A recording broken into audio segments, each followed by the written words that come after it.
Nagkamali ako sa paghusga nitong Samsung Galaxy A54 na inakala kong hindi maganda dahil sa chipset niya na Exynos 1380. Take note however guys na hindi po ito pag-amin na maganda yung Exynos 1380 na chipset and mainit pa rin talaga siya. However, sa video na to, sasabihin ko yung mga nagustuhan ko at mga hindi ko naman gaano nagustuhan dito sa Samsung Galaxy A54.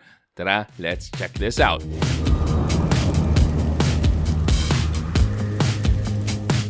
Now, if you are coming from a Samsung Galaxy A52s 5G, mapapansin nyo agad na mas maliit ng konti itong Galaxy A54 at sadyang mas mabigat talaga siya dahil meron tong glass back panel and Corning Gorilla Glass 5 protection versus the A52s 5G na naka-plastic lang yung back panel. Kapansin-pansin din na wala na itong 3.5mm headphone jack and an expandable memory card slot na meron doon sa A52s 5G. So para sa akin, kung naka A52s 5G kayo, panalong-panalo pa rin yung phone nyo. Pero para sa naghahanap ng upgrade or para sa mga nagko-consider na bumili ng bagong phone and isa to sa top choices nyo, well, sasabihin ko sa inyo, simulan natin sa performance. Maganda yung performance nyo overall. Makakakuha kayo ng Antutu benchmark points at around 600,000 plus. And this is considered na nasa upper tier na mid-range performance. And makikita nyo dito sa Wildlife Extreme Test na ginawa natin, maganda rin yung performance niya. I would say it's about on par with the MediaTek Dimensity 1080. So,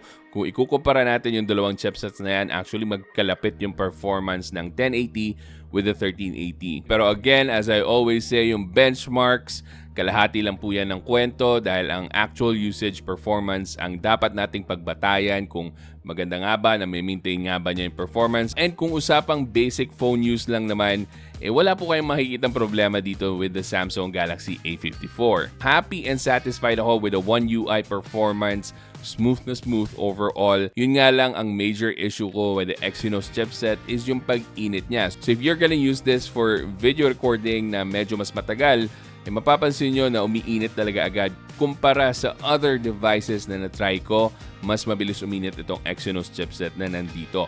And speaking of init, mararamdaman nyo talaga agad yung pag-init ng phone na to kung maglalaro kayo ng heavy games. So let's start with Genshin Impact. So Genshin Impact guaranteed iinit po talaga tong phone na to kahit na naka-medium graphical settings lang tayo. Ilang minuto pa lang nakakalipas, ramdam mo na agad yung pag-init ng likod niya. So I would say this would probably reach 44 to 45 degrees Celsius kung talagang mahabang gameplay ang gagawin nyo dito. So I would recommend na you drop down the graphic settings to low or the lowest. Nakakadismaya pagdating sa gaming kasi kayang-kaya naman ng performance dapat ng chipset. Yun nga lang, again, pag Samsung fabricated na chipsets, they usually run hot. So hindi po nakataka sa ganyang issue itong Samsung Galaxy A54. Pagdating sa Mobile Legends, kahit na naka-super at ultra na graphical settings tayo, mararamdaman mo pa rin umiinit yung back panel. Now, hindi siya kasing init pag naglalaro ng Genshin Impact, but it's still there.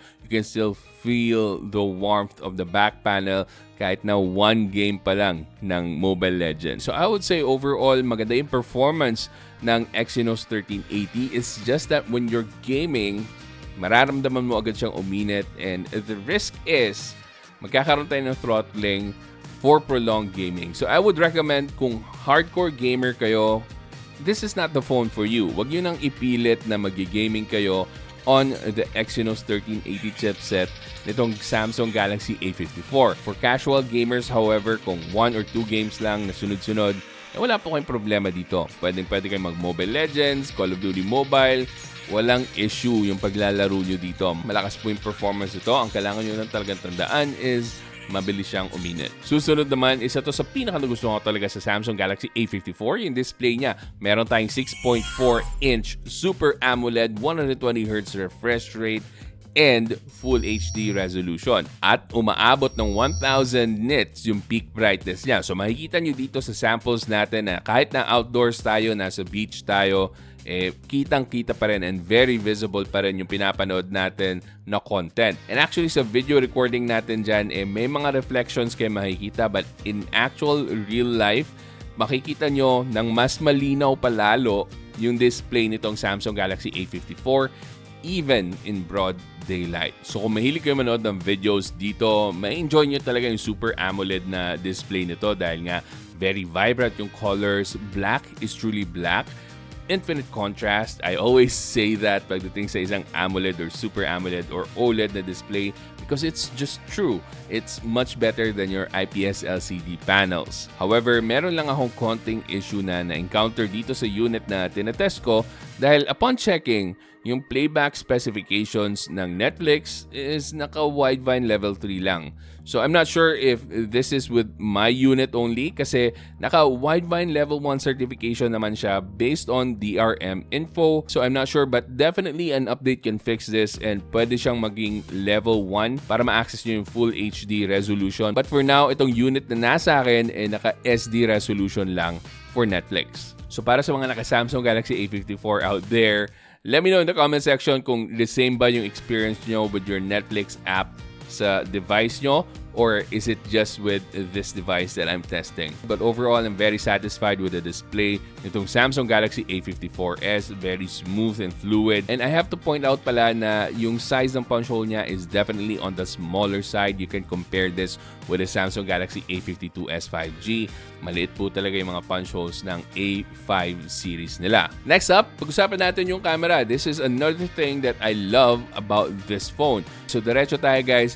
If we compare this with the Samsung Galaxy A52s 5G, this one has a better camera overall. So mas maganda yung video recording niya, mas maganda yung photos na makukuha nyo with this device. Ang napansin ko lang kasi sa Samsung Galaxy A52s 5G, pag hindi ganun kaganda yung lighting scenario, nagpo-fall apart na yung overall quality ng image. Now with the Samsung Galaxy A54, hindi po ganun yung experience ko. Kahit na medyo low light scenario, maganda pa rin yung quality ng output ng photos natin. Overall image quality is still very nice. Hindi ganun kataas yung noise level compared with the Samsung Galaxy A52s 5G. So maganda overall yung photo quality na makukuha natin. Very sharp and vibrant and actually on the saturated side karamihan ng mga photos na na-snap natin. However, napansin ko lang na sometimes, so medyo may pagka-over-processed yung ibang photos na na-snap ko. But overall, maganda po talaga yung image quality na pwede nyo makuha with the Samsung Galaxy A54. However, pagdating sa ultra-wide niya, although it's decent, mapapansin nyo or mahahalata nyo agad na magkaiba yung tone ng kulay when you're comparing the main camera versus the ultra-wide. So sana lang na-match nila yung color toning ng dalawang lenses para hindi naman ganun ka-jarring yung difference nila pagdating sa kulay. But overall, usable naman yung image quality na makukuha natin with the ultra-wide lens. Usually kasi at this price range or even the lower price ranges, hindi ganun kaganda yung mga ultra-wide lenses. But this one, it's actually decent. Now, sa selfie camera naman, kapansin-pansin na meron pa rin smoothening out na automatic na ginagawa ni Samsung pagdating sa image processing. And this was very clear to me nung nagtetest ako ng selfie camera outdoors kasi I tested the iPhone and yung camera nitong Samsung Galaxy A54 and I would say na medyo napakinis ni Samsung yung mukha ko compared with the iPhone na talagang pinapakita lahat ng blemishes. So yun, you just have to take that into consideration. So there you go. Na pagdating naman sa selfie camera video, ito po yung quality na makukuha natin.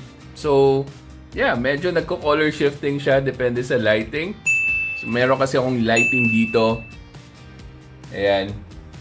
So makikita nyo, nagsishift yung kulay ng mukha ko, pabago-bago. And nakikita niya rin siguro yung flame dito sa likod. So nag-a-adjust siya automatically. So depende talaga sa lighting, nag-auto-adjust yung video nito.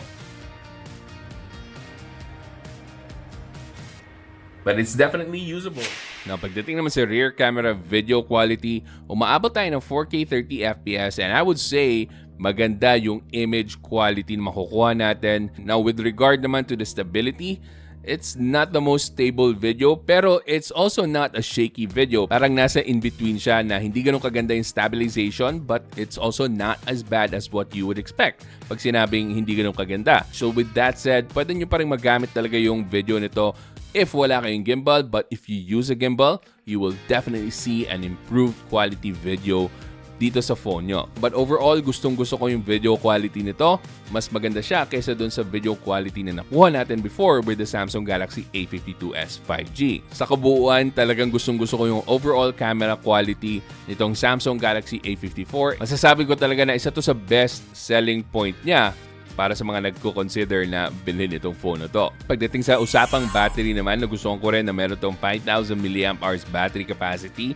Ang hindi ko lang talaga nagustuhan, however, is that 25 watts of fast charging kuno. So just a wake-up call para sa Samsung and other brands that think that 25 watts is still fast charging.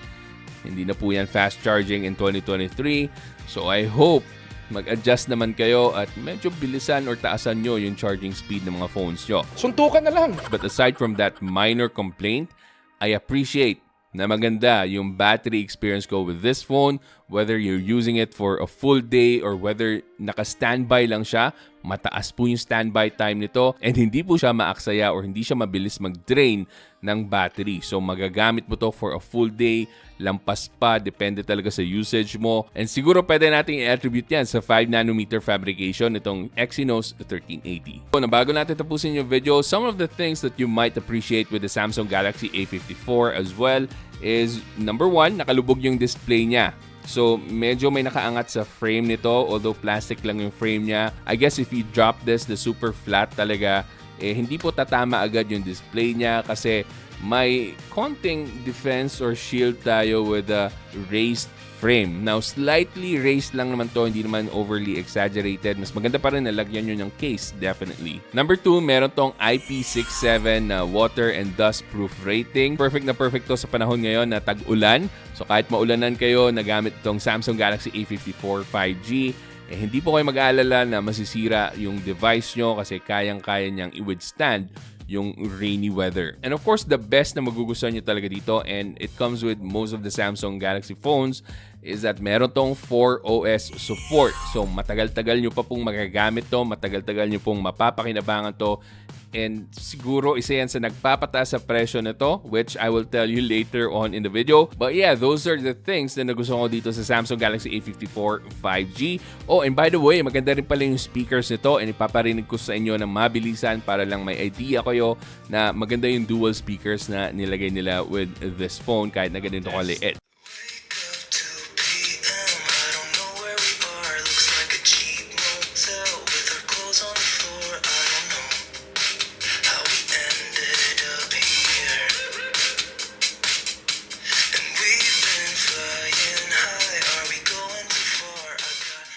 Para naman sa mga bagay na hindi ko gaano nagustuhan with the Samsung Galaxy A54 5G, there are actually just 2 things.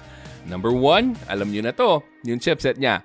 Yung Exynos 1380, mabilis uminit. Hindi talaga ako nagagandahan sa fabrication ng Samsung dahil, ayun nga, usually may problema sa heating. Pero buti na lang, hindi ko naman na-experience mismo na nag-overheat yung device, so okay lang, I guess. And number 2, I think this one is the biggest con, is the price. So, may kamahalan po ito and ito po yung presyo niya. Makikita nyo dyan, flash ko sa inyo. So, marami tayong competition at this price range that might give you better specs, but I wouldn't say that they would give you a better experience kasi overall, maganda po talaga yung experience ko with the Samsung Galaxy A54 5G. Pero, kung makuha nyo to na naka-sale, discounted, siguro by 2,000 pesos, 3,000 pesos, I think one of the best phones na makukuha nyo to at the mid-range na maganda ang OS support, 4 years, and then maganda yung security updates, smooth overall yung UI, and then maganda rin yung overall quality ng phone mismo, and